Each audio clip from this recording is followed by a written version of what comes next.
మన ఇంట్లో ఉన్న బంగారాన్ని అద్దెకు ఇచ్చి డబ్బులు సంపాదించొచ్చు. అది ఎలాగో మనం ఇప్పుడు ఈ వీడియోలో చూద్దాం. మీ దగ్గరున్న బంగారాన్ని అద్దెకిచ్చి డబ్బులు సంపాదించొచ్చని మీకు తెలుసా? బంగారాన్ని ఫంక్షన్లు, పండుగల సమయంలో ధరించి మిగతా సమయాల్లో బీరువాలో భద్రంగా దాచుకుంటూ ఉంటాం. కానీ అవసరం లేని సమయాల్లో బంగారాన్ని అద్దెకి ఇచ్చి డబ్బులు సంపాదించే మార్గాలు కూడా చాలా ఉన్నాయి. అవేంటో మనం ఇప్పుడు చూద్దాం. మీ బంగారాన్ని మీరు కొద్ది కాలానికి లీజుకి ఇచ్చి డబ్బులు సంపాదించుకోవచ్చు.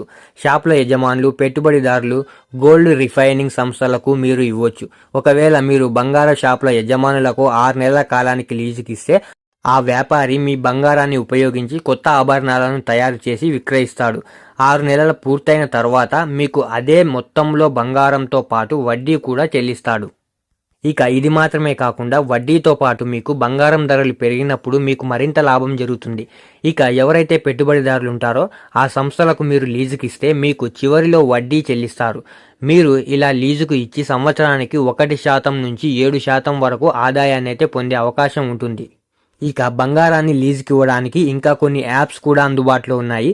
ఈ యాప్స్ ద్వారా మీరు డిజిటల్ గోల్డ్ను లీజుకి ఇవ్వచ్చు.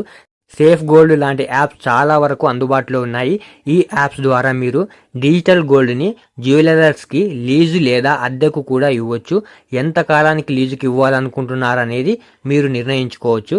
ఇక డిజిటల్ గోల్డ్ని లీజుకి ఇవ్వడం ద్వారా మనకు సంవత్సరానికి 3 నుంచి 6% వరకు అయితే రిటర్న్ సంపాదించుకోవచ్చు. ఇక ఇలా లీజుకి ఇవ్వడానికి చాలా మొత్తంలో బంగారం ఉండాలి అని మీరు చాలామంది భావిస్తుంటారు. కానీ కేవలం 10 గ్రాముల బంగారం కలిగి ఉన్న వాళ్ళు కూడా లీజుకి ఇచ్చే అవకాశం అయితే ఉంటుంది. ఇక ఈ విధంగా మీరు బంగారాన్ని లీజుకి ఇవ్వడం అన్అఫీషియల్ అని కూడా అనుకునే అవకాశం అయితే ఉంటుంది.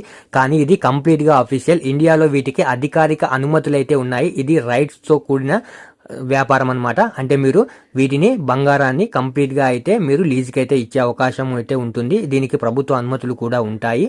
ఇక ఇలాంటి మరిన్ని ఇన్ఫర్మేటివ్ వీడియోల కోసం మన ఛానల్ను సబ్స్క్రైబ్ చేసుకోండి. వీడియో నచ్చితే ఒక లైక్ చేసేయండి.